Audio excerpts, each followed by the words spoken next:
Halo Sobat Book Reading 12 yang berbahagia. Jumpa lagi, kita akan melanjutkan pembacaan buku kita. Masih dengan buku Keadilan Ilahi Asas Pandangan Dunia Islam, karya Murtado Motahari. Pada episode kali ini kita akan melanjutkan pembahasan pada episode sebelumnya, yaitu tentang kejahatan, bagian kedua. Bismillahirrahmanirrahim. Ada dua tipe sifat untuk menggambarkan sesuatu: sifat hakiki dan sifat relatif nisbi. Apabila sifat berlaku pada sesuatu terlepas dari segala pembanding lain, sifat itu disebut dengan sifat hakiki. Sifat hakiki adalah sifat yang bisa disandang oleh zat tertentu hanya dengan mengandalkan eksistensi zat dan sifat tertentu tersebut. Sebaliknya, sifat relatif adalah sifat yang tidak bisa disandang oleh zat tertentu tanpa mengandalkan eksistensi hal ketiga sebagai dasar perbandingan dan asosiasi. Jadi, setiap kali afirmasi sifat terhadap sesuatu bergantung pada hubungan dan pembandingannya dengan hal ketiga, sifat itu disebut dengan sifat relatif. Hidup, misalnya, adalah sifat hakiki, lantaran sesuatu memperoleh sifat hidup dengan dirinya sendiri tanpa harus menghubungkannya dengan makhluk hidup atau makhluk mati lain. Demikian juga warna putih dan hitam, dengan asumsi bahwa warna-warna itu adalah benda-benda aktual, adalah sifat-sifat hakiki. Dengan begitu, sesuatu yang berwarna putih tanpa dibandingkan dengan sesuatu yang manapun adalah putih, dan yang hitam adalah hitam tanpa harus diukur dengan sesuatu yang lain agar warna hitam bisa disandangnya. Ada banyak sifat lain yang serupa, termasuk kuantitas dan dimensi. Sedangkan kecil dan besar adalah sifat-sifat relatif. Seandainya kita mengatakan bahwa benda A kecil, pada saat itu pula kita harus memerhatikan perbandingannya dengan benda lain yang lebih besar daripada benda itu, untuk kemudian baru kita mengafirmasikan sifat kecil pada benda A tersebut. Karena itu, semua benda pada waktu bersamaan bisa disebut kecil sekaligus besar. Yang penting, kita harus terlebih dahulu mengingat landasan dan standar perbandingan yang kita gunakan. Misalnya, kita mengatakan bahwa buah apel A atau buah jeruk A kecil, sedangkan buah apel B atau jeruk B besar. Di sini kita menjadikan ukuran buah apel sebagai standar perbandingan kita. Dengan demikian, buah apel A atau buah jeruk A yang kita bandingkan itu, kita lihat ukurannya apakah lebih besar atau lebih kecil daripada buah apel B atau buah jeruk B. Apabila kita mengatakan buah semangka ini kecil, itu berarti bahwa yang kita jadikan standar adalah buah semangka itu sendiri. Buah semangka paling kecil yang pernah kita lihat sebenarnya lebih besar daripada buah apel yang paling besar. Tetapi ketika semangka tersebut kita bandingkan dengan semangka lain dan tidak dengan apel, kita sebut semangka di depan kita itu kecil.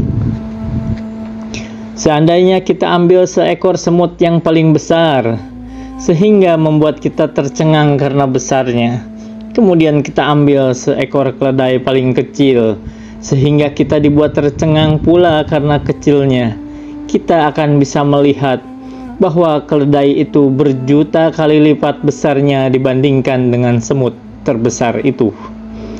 Bagaimana mungkin sesuatu yang sangat kecil bisa lebih besar daripada sesuatu yang sangat besar? Apakah di sini terjadi kontradiksi? Tidak, di sini tidak ada kontradiksi. Keledai itu pun sangat kecil bila dibandingkan dengan unta yang ukurannya ada di benak kita.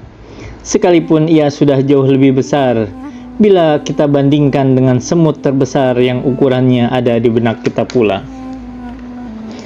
Inilah yang saya maksud dengan pernyataan bahwa besar dan kecil itu merupakan dua konsep yang relatif. Namun, kuantitas itu sendiri, yakni bilangan dan dimensi, adalah dua hal yang hakiki, seperti yang telah kita isyaratkan. Jika kita memiliki apel berjumlah 100 buah, jumlah 100 itu merupakan sifat hakiki dan bukan sifat hasil perbandingan. Hal yang sama juga berlaku pada ukuran, umpamanya bila apel itu 1 meter persegi. Bilangan dan dimensi termasuk dalam kategori kuantitas, sedangkan besar dan kecil termasuk dalam kategori relasi, idhofah.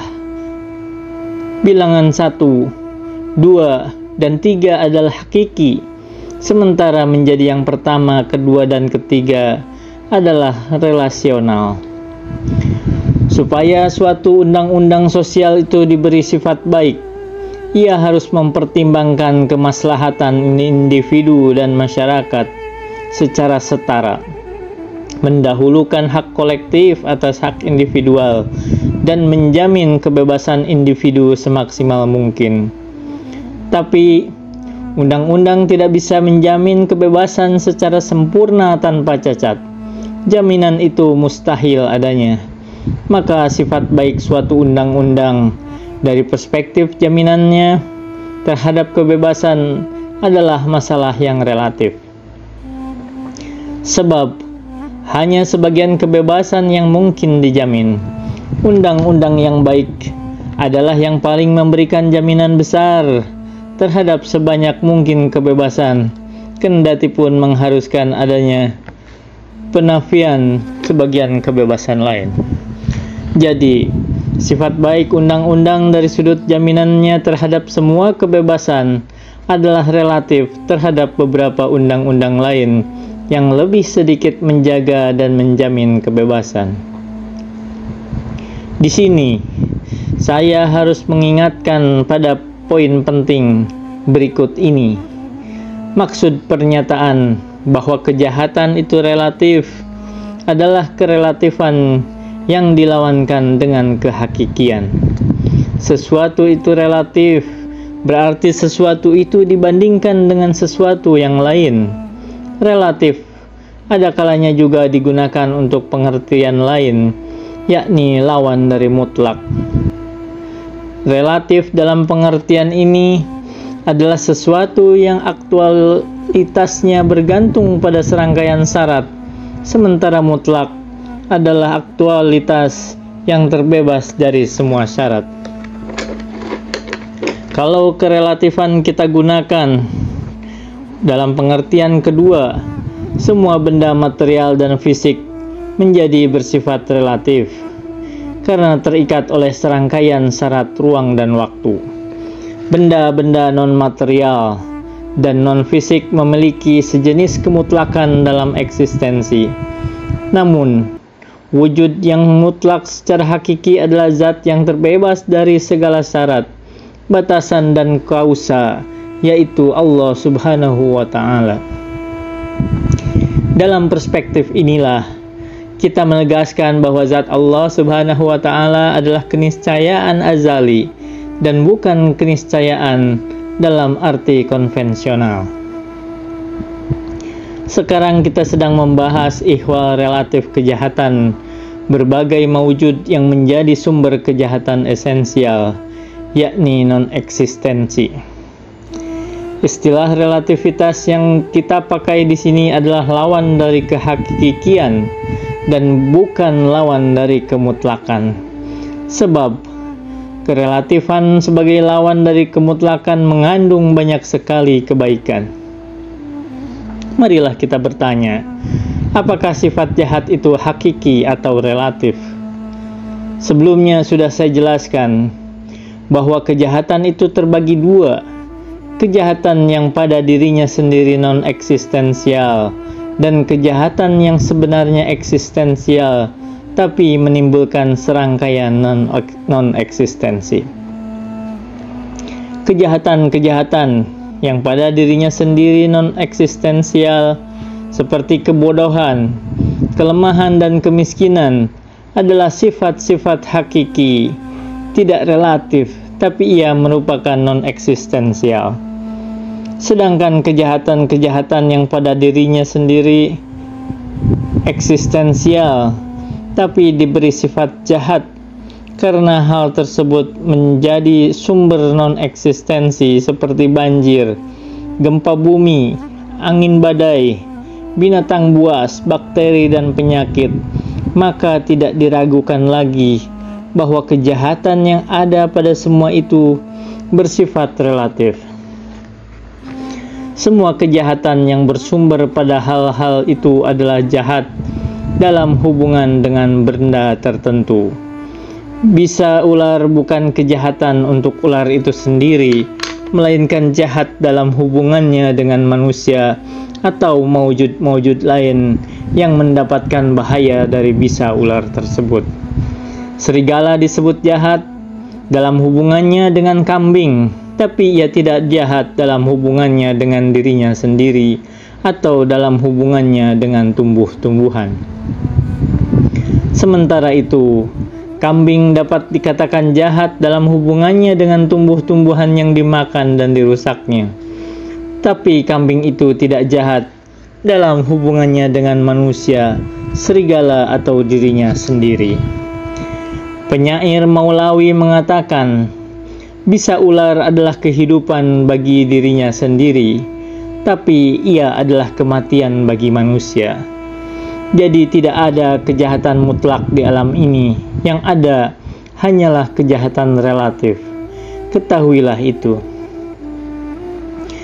Di sisi lain, eksistensi hakiki dan aktual yang terkait dengan penciptaan dan pewujudan segala sesuatu adalah eksistensi sesuatu bagi dirinya sendiri dan bukan bagi selainnya. Sedangkan eksistensi apapun bagi selainnya adalah eksistensi i'tibari dengan meninjau sudut lain dan bukan eksistensi hakiki yang terkait dengan penciptaan dan pewujudan ilahi. Dengan kata lain, sesuatu itu memiliki dua eksistensi bagi dirinya per se dan bagi selainnya per accident. Untuk lebih telitinya, kita katakan bahwa eksistensi sesuatu itu memiliki dua i'tibar, perspektif, dalam dirinya dan untuk dirinya dan untuk selainnya. Jadi, segala yang mewujud dalam dirinya sendiri adalah baik. Kalaupun ada jahatnya, pastilah kejahatan itu dalam hubungannya dengan yang lain. Mungkinkah kalajengking dipandang sebagai kejahatan pada dirinya sendiri? Mungkinkah serigala itu kejahatan pada dirinya sendiri? Tidak. Tidak diragukan lagi bahwa pada dirinya sendiri, baik kalajengking maupun serigala masing-masing adalah baik. Bagi dirinya masing-masing, eksistensi keduanya seperti eksistensi kita bagi diri kita sendiri. Jadi kejahatan sesuatu itu tidak dalam eksistensi dirinya sendiri, tapi dalam hubungannya dengan eksistensi lain. Tapi tidak diragukan lagi bahwa yang hakiki dan aktual itu adalah eksistensi segala sesuatu pada dirinya sendiri. Sedangkan eksistensi relatif dan i'tibari tidaklah hakiki. Dan karena ia tidak memiliki tempat tertentu dalam sistem wujud dan bukan merupakan eksistensi aktual, bagaimana bisa ia diperdebatkan ihwal perwujudannya? Dengan kata lain, tidak ada sesuatu yang mewujud dua kali dan diberi dua eksistensi. Eksistensi dalam dirinya dan eksistensi dalam hubungan dengan selainnya. Sekiranya Anda menjelaskan suatu masalah kepada murid Anda, lalu Anda mengulanginya lagi 3-4 kali. Pada tiap pengulangan, Anda membuat penjelasan itu tanpa tambahan dan pengurangan, sehingga penjelasan Anda pada keempat pengulangan itu sama saja. Tapi kemudian, tiap pengulangan itu memiliki sifat berbeda, di mana penjelasan awal diberi sifat pertama, berikutnya kedua, berikutnya lagi ketiga, dan yang terakhir keempat. Nah, apakah dengan begitu, pada setiap kesempatan penjelasan itu Anda melakukan dua perbuatan, pewujudan penjelasan dan pemberian sifat pertama padanya, penjelasan lagi, dan pemberian sifat kedua padanya, sampai yang keempat? Ataukah semua sifat itu sebenarnya merupakan serangkaian sifat relasional, i'tibari dan derivasional yang bersumber dari pengulangan penjelasan sampai 4 kali, sehingga tiap kejadian pengulangan bisa dibandingkan dengan kejadian setelahnya untuk mendapatkan sifat-sifat pertama, kedua, ketiga, dan keempat. Jelas, pandangan kedua itulah yang benar. Semua sifat itu, sekalipun derivasional dan i'tibari, ia merupakan konsekuensi-konsekuensi niscaya dan tak terpisahkan dari perbuatan penjelasan yang hakiki dan aktual tersebut. Maka tidaklah mungkin melakukan pembahasan terhadap persoalan ini dengan menganggapnya sebagai sesuatu yang bisa berdiri sendiri. Kita tidak mungkin bertanya, mengapa Allah menciptakan maujud-maujud derivasional dan i'tibari ini?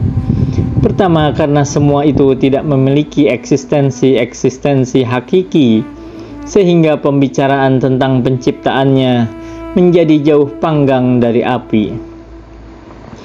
Kedua, eksistensi derivasional dan i'tibari itu termasuk konsekuensi-konsekuensi niscaya dari maujud-maujud aktual, sehingga tidak mungkin pula bisa dibicarakan sendiri secara mandiri darinya. Dan kalau kita hendak membahasnya secara tidak mandiri, pertanyaannya akan menjadi begini: mengapa maujud aktual itu diciptakan sedemikian sehingga konsekuensi-konsekuensi derivasional dan i'tibari yang tidak bisa dipisahkan darinya adalah seperti itu? Pertanyaan ini akan kita telaah dan kita jawab pada bab berikutnya.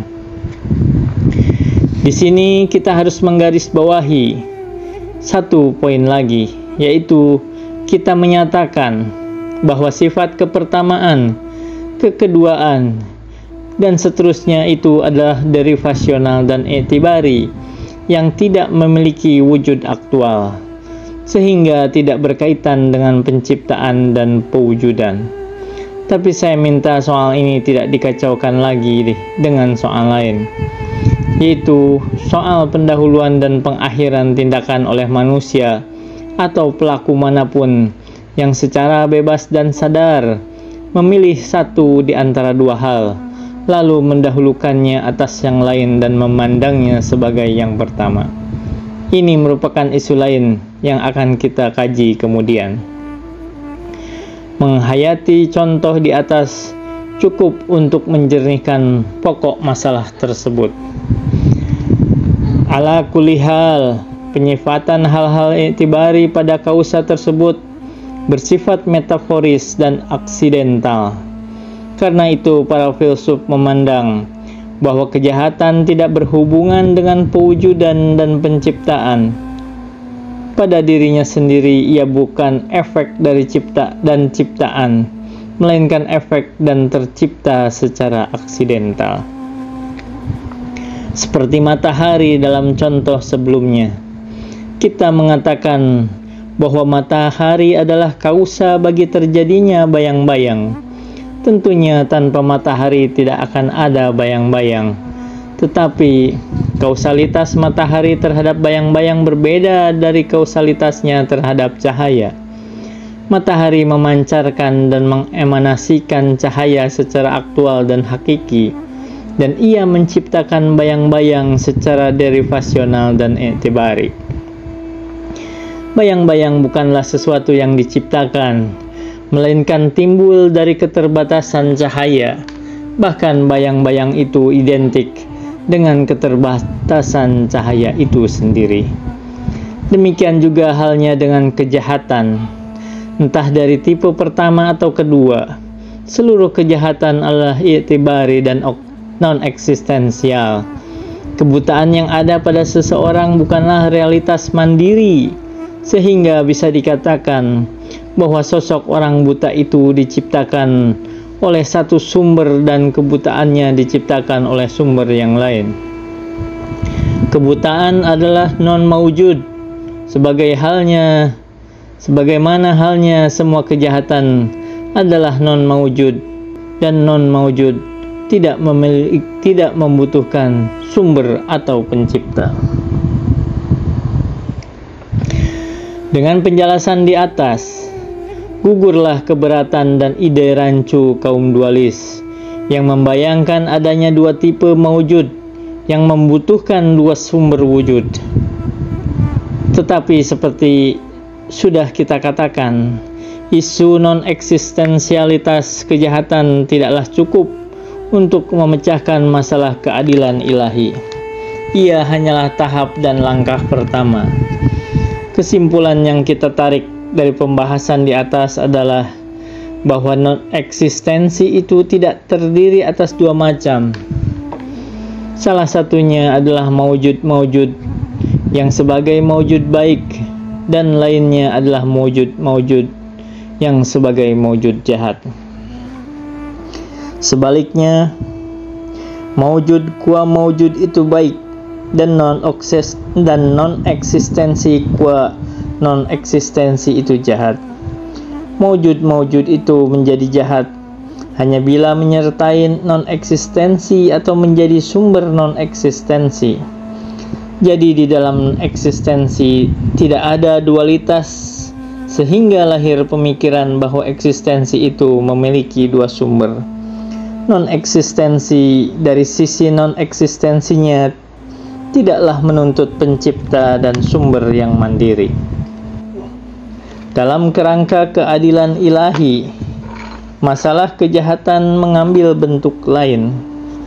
Dari aspek ini, pembicaraannya tidak berkisar pada dualitas corak eksistensi, melainkan entah segala sesuatu itu memiliki dua atau satu corak, mengapa cacat, kekurangan, kehancuran, kefanaan, dan non-eksistensi itu menemukan jalan menuju tatanan wujud. Mengapa ada manusia buta, yang lain bisu, dan yang satu lagi cacat fisik?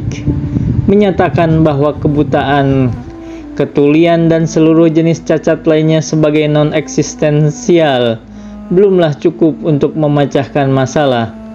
Sebab pertanyaannya tetaplah, mengapa eksistensi tertentu tidak mengisi posisi non-eksistensi tersebut? Bukankah keadaan seperti itu merupakan sejenis penghalang pancaran rahmat? Dan bukankah penghalang demikian itu termasuk sejenis kezaliman? Di alam ini terdapat banyak kekosongan yang menjadi sumber siksaan alam ini, dan keadilan ilahi menuntut pengisian semua kekosongan tersebut. Ada juga serangkaian hal eksistensial yang muncul dari serangkaian hal non-eksistensial, seperti kebodohan, kelemahan, dan kemiskinan.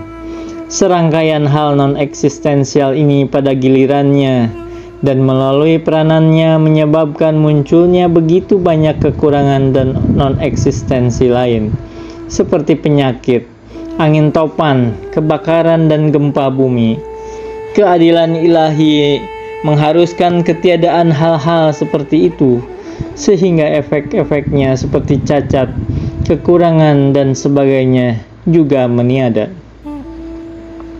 Dari perspektif keadilan ilahi, kita harus menelisik dua soal. Pertama, apakah mungkin cacat dan kekurangan itu dipisahkan dari maujud-maujud alam ini? Maksudnya, apakah alam ini masih tetap mumkinul wujud tanpa semua kekurangan tersebut? Atau semua itu merupakan konsekuensi-konsekuensi yang tidak terpisahkan dari alam ini yang ketiadaannya sama dengan ketiadaan alam ini? Kedua, apakah semua yang kita sebut sebagai kekurangan-kekurangan ini merupakan kejahatan murni atau justru merupakan kebaikan yang tersembunyi di balik kejahatan? Dan bahkan dari kejahatan-kejahatan itu muncul sekali banyak manfaat. Lalu bagaimana bila semua kejahatan itu tidak ada? Apakah sistem alam ini akan porak-poranda dan semua kebaikan hilang? Dua persoalan di atas adalah dua tema yang telah kita bahas pada bagian kedua dan ketiga menyangkut kejahatan. Bahasan bagian kedua menjadi jelas dengan bagian pertama, dan nanti lebih kita perjelas lagi. Sedangkan bagian ketiga menuntut diskusi lebih banyak dan lebih mendalam. Wa ma taufiqi illa billah, alaihi tawakkaltu wa ilaihi unib. Wassalamualaikum warahmatullahi wabarakatuh.